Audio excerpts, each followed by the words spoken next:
안녕하세요. 금요사건 파일 디바제식합니다. 2016년 5월 1일 낮 3시 50분 안산시 단원구 대부도에 위치한 한 방조제 근처 배수로에서 마대자루에 담긴 시신이 발견됩니다. 이 시신이 처참하게도 배꼽 아래로 절단된 하반신 부위뿐이었어요. 성별을 확인하니 남성, 그런데 발 사이즈가 유독 작았죠. 220mm인데요. 또 추정 신장도 160cm 정도로 체구가 작은 남성으로 보였습니다. 시신은 유기된 지 얼마 되지 않은 듯 부패가 경미하게 진행 중이었습니다. 해당 관할서인 안산 단원경찰서는 즉각 수사팀을 구성했고 우선 나머지 시신의 부위를 찾기 위한 대대적인 수색 작업에 돌입합니다.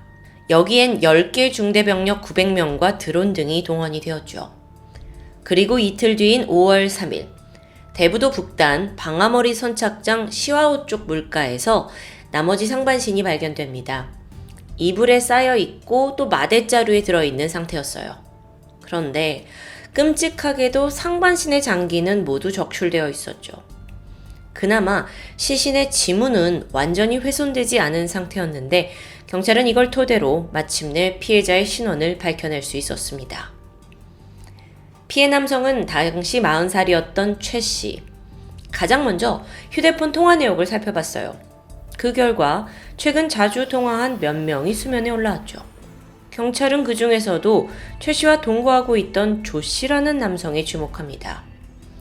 5월 5일 오후 1시 50분 피해자 최 씨가 살던 인천시 연수구의 자택으로 경찰이 들이닥쳤습니다. 가서 보니까 집안 벽면에 미처 지우지 못한 비산혈흔이 남아져 있었어요. 비산혈흔이라는 건 혈액이 공기 중으로 날아가면서 그 흩뿌러진 상태를 의미하죠. 혈액의 성분을 분석해 본 결과 죽은 최 씨의 것으로 확인됩니다. 자, 그럼 최 씨가 이 집 내부에서 살해당했다는 건 분명해지죠. 경찰은 동거 남성인 조 씨를 강력히 추궁했습니다. 그리고 얼마 후 범행 일체를 자백받고 즉시 검거했고요. 체포된 남성은 당시 30살이던 조성호. 최초 시신이 발견된 이후 신원을 확인하고 또 범인이 검거되기까지 여러분 이 과정이 비교적 수월한 편이었습니다. 조성호는 도주를 시도하지 않았고요. 경찰의 집중 질문에도 순순히 답변을 해주면서 꽤 협조적인 자세를 보였어요.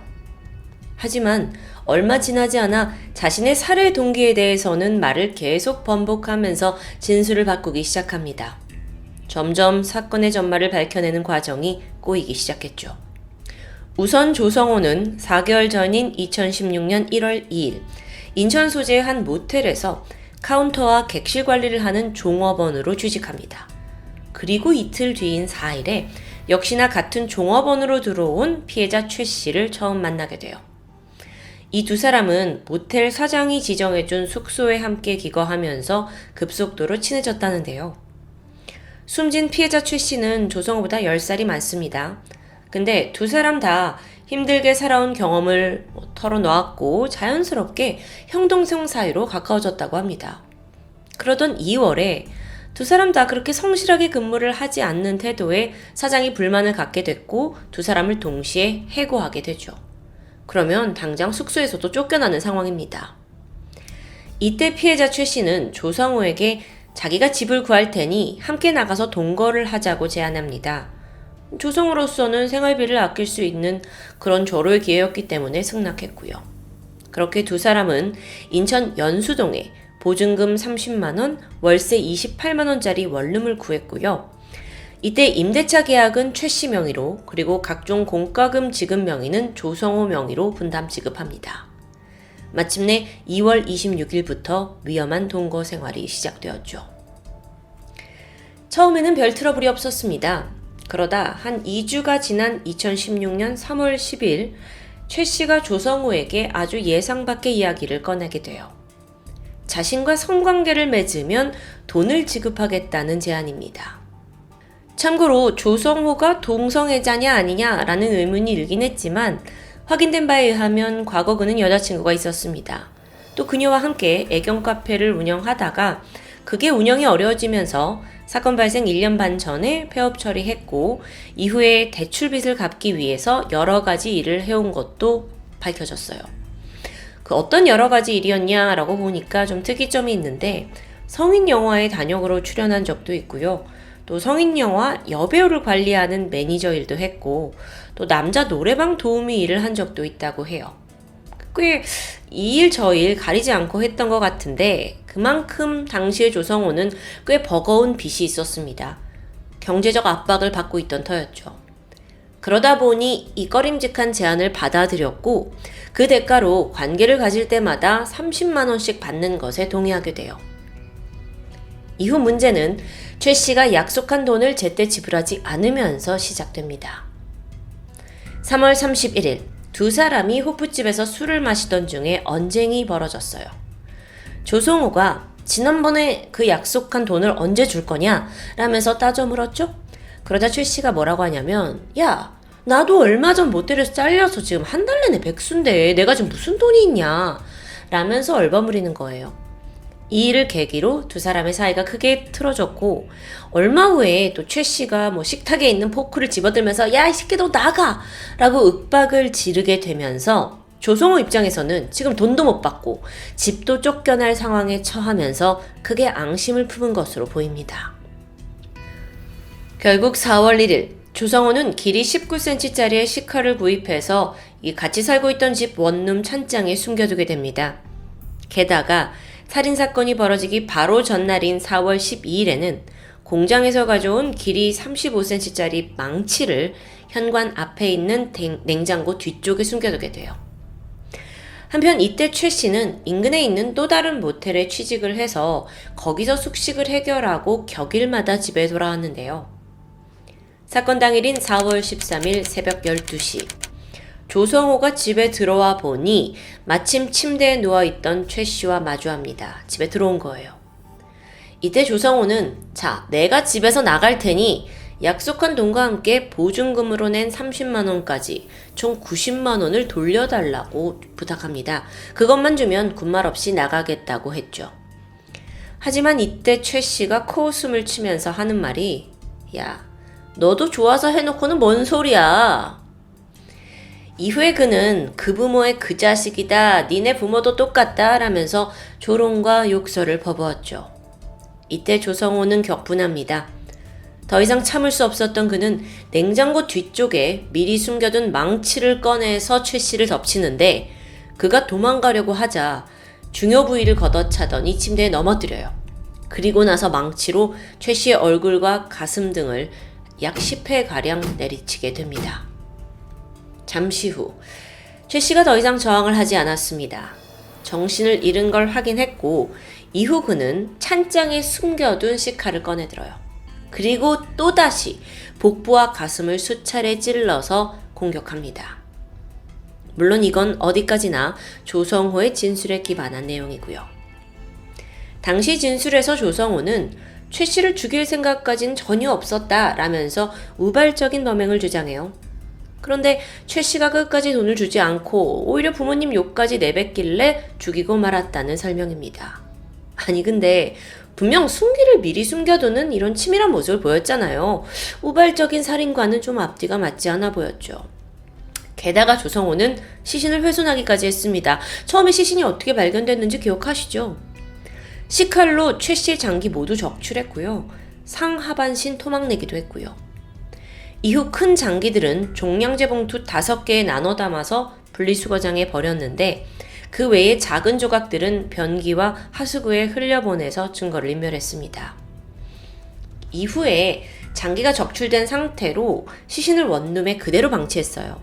그리고 12일이 지난 4월 25일 상반신과 하반신을 마저 완전히 분리했죠. 이 시신을 처리해야겠다는 의도가 분명합니다. 4월 26일 밤 11시 35분 조성호는 미리 빌려둔 렌트카 트렁크에 시신을 담아서 마대자루 2개 옮겨 싣게 됩니다. 그리고 새벽 1시 47분 대부도에 도착해서 차례로 하반신이 든 마대자루와 상반신이 든 마대자루를 유기했고 이후 유유히 집으로 돌아왔죠. 자, 여기까지 들은 경찰이 종합을 했을 때 결정적인 살해 동기는 최 씨로부터 돈을 받지 못했기 때문으로 보입니다. 하지만 문제가 됐던 건 이게 우발적인지 아니면 계획적인지를 밝혀내는 거예요. 사체를 왜 이렇게까지 훼손했느냐? 이 부분에 대해 조성호는 죽이고 나니 시신이 너무 무거웠고 부패가 돼서 냄새가 계속 심해지니 어쩔 수 없었다고 진술했어요.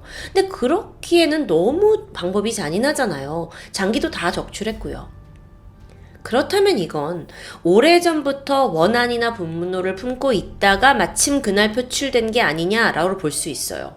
그러니까 조성호가 최 씨를 언제든 살해한 마음을 품고 있었다고도 해석할 수 있겠죠. 그 와중에 마침 막 부모 욕을 하면서 모욕적인 얘기를 하니까 살인을 자행했고 시신까지 마구잡이로 훼손한 거고요. 근데 이와 반대로 조성호는 전혀 살인을 할 생각이 없다가 갑자기 벌어진 일이다 라고 한결같이 주장합니다. 사실 여러분 여기에 따라 형량이 엄청난 차이가 있겠죠. 감형도 가능하고요. 실제로 그는 재판 중에도 범행 도구를 미리 갖다 놓은 건 그냥 위협을 하기 위함이었다. 죽일 마음은 절대 없었다라고 계속 변론합니다. 또한 이쯤 되면 나오는 거 있습니다. 자기가 분노 조절 장애를 앓는다면서 심신미약을 내세우는데 이걸로 봤을 때 충분히 치밀하고 교활한 사람으로 보이죠. 살인 후에 그의 행적을 살펴보면 너무도 태연한 모습에 오히려 당황스럽습니다. 자기 페이스북에다가 미래에 나는 이렇게 살 거다 하는 인생 계획을 살인 후에 올려놨어요. 뭐 완전 범죄라고 생각을 했던 걸까요? 보통 첫 살인을 하고 게다가 토막까지 냈는데 이렇게 의연할 수 있나요? 그래서 이때 전문가들은 조성호가 소시오패스 기질이 있다고 판단했습니다. 보통의 사람이라면 단순히 무시당했다는 이유로 살해를 하진 않죠. 게다가 여기서 조성호 동창들의 증언도 나오는데 고등학교 시절에 고양이 발등을 돌로 내리찍으면서 동물학대를 아무렇지 않게 했다고 해요. 평소에는 굉장히 과묵한 편이었지만 누군가 자신을 조금이라도 무시한다고 여겨지면 굉장히 민감하게 반응하는 성격이기도 했고요. 충동적이면서 자기 감정을 극도로 표출하는 소시오패스 성향과 부합하는 모습입니다. 특히나 또 인상적인 점이 있는데 범행 이후에 검거가 되기까지 조성호는 단 한 번도 도주하지 않았습니다. 범행 이후에는 일부러 뉴스나 기사도 찾아보지 않았다고 말했어요. 되려 알고 지내던 여자친구 만나서 영화 약속을 잡기도 했고요. 또 태연하게 SNS에 게시물 업로드했고요. 이걸 다시 해석하면 살인 후에 자괴감이나 두려움에 빠진 건 아닌 것 같습니다. 오히려 그 게시물에 뭐라고 했냐면 나는 10년 안에 2억을 모으고 마지막 꿈을 달성하겠다. 이런 식의 자기의 생존, 돈벌이에 굉장히 집착하는 모습을 보이는 거예요. 이건 그 전형적인 사이코패스와는 또 다른 양상이죠. 2016년 10월 조성호는 재판 끝에 1심 판결에서 무기징역을 선고받았지만 2017년 4월 고등법원에서 27년형으로 감형됩니다. 이때 재판의 쟁점 또한 특이했어요. 피해자 최 씨의 사망 시점이 언제냐라는 게 화두로 떠올랐던 거예요. 1심에서는 조성호가 살아있는 상태의 피해자를 식칼로 여러 차례 찔러서 숨지게 했다라고 본 건데요. 고등법원에서는 흉기로 찌를 때는, 그러니까 2차 가해를 했을 때는 이미 그 사람이 숨진 상태였다고 결론을 내렸던 겁니다. 근데 이게 감형의 이유가 되는지는 좀 의문이에요. 이미 죽은 상황에서 단지 오버킬만 했을 뿐이다. 이걸 더 무거운 죄로 보지는 않는다는 거잖아요. 그래서 감형을 해준 거고요. 또한 조성호가 그때 돈을 받지 못하고 쫓겨날 처지가 돼서 피해자의 분노가 굉장히 크게 달했다라는 거는 어느 정도 참작이 된 것 같아요. 이후 조성호는 2심의 판결을 받아들였고 현재 국내에 있는 감옥에 수감되어 있습니다. 가석방이 없는 이상 2043년 5월 57세가 될 무렵 출소할 예정이고요.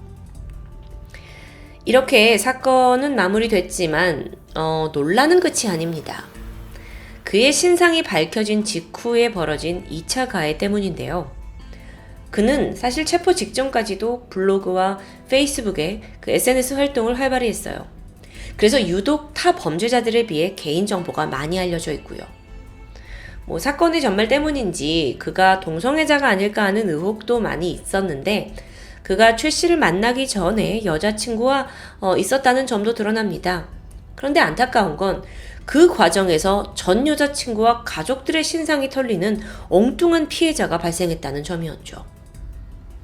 그러고 보니 이런 일들은 사실 최근에 더 비일비재하게 일어난 것 같습니다. 보통 어떤 범죄자의 신상이 공개되면 사람들은 인스타 계정이나 혹은 페이스북 계정을 추적하기 시작해요. 거기에 더해 가족, 친구, 지인까지 팔로워 목록이 공개되면서 쉽게 주변인에 대해 파악할 수 있게 되죠. 물론 사회 악으로 지목된 범인이나 가해자를 욕하는 건 허용이 가능한 일이라고 볼 수 있지만 그저 연관된 사람이라고 무턱대고 사람들의 도마에 오르는 건 불필요한 2차 피해라고 볼 수 있습니다. 우리나라 헌법 제13조 3항에는 이런 조항이 있습니다. 모든 국민은 자기의 행위가 아닌 친족의 행위로 인해 불이익한 처우를 받지 아니한다. 범죄를 저지른 건 조성호 개인이지 절대로 그의 지인이나 가족들이 아니라는 점은 확실히 해야겠습니다. 오늘 사건, 소시오패스 성향을 가진 완벽 범죄를 꿈꾼 범인 조성호의 사건 전말이었는데 어쩌면 요즘 우리가 자주 접하고 있는 그 사이코패스의 모습보다 더 당당하고 또 치밀한 모습에 과연 우리가 이들의 진술을 100% 믿을 수 있는가 하는 찝찝함이 남기도 합니다. 또 한편으로는 흉악 범죄자의 신상 공개로 인해 또 다른 피해자가 발생할 수 있다는 걸 여실히 보여주고 있기도 하고요. 최근 한 여론조사에 따르면 국민 10명 중에 9명은 흉악 범죄자의 신상 공개에 찬성하는 편이라고 합니다. 이때 보통 공개 기준은 범행 수단이 잔인하고 또 중대한 피해가 발생했고 혹은 범죄 예방 차원에서 공공의 이익을 위해 필요한 경우겠죠. 근데 진짜 문제는요. 아직까지 이런 기준이 명확하지 않다는 부분입니다. 그래서 조금 사회에서 개선되어야 하는 점이 남아있게 돼요. 동시에 대중들 역시 범죄자의 신상은 인지하되 그와 관련 없는 주변인에 대한 무차별한 공격 그리고 비난은 자제하는 성숙한 자세가 필요해 보입니다. 대부도 토막살인 사건 조성호 사건 전말 지금까지 금요사건 파일 디바제시카였습니다.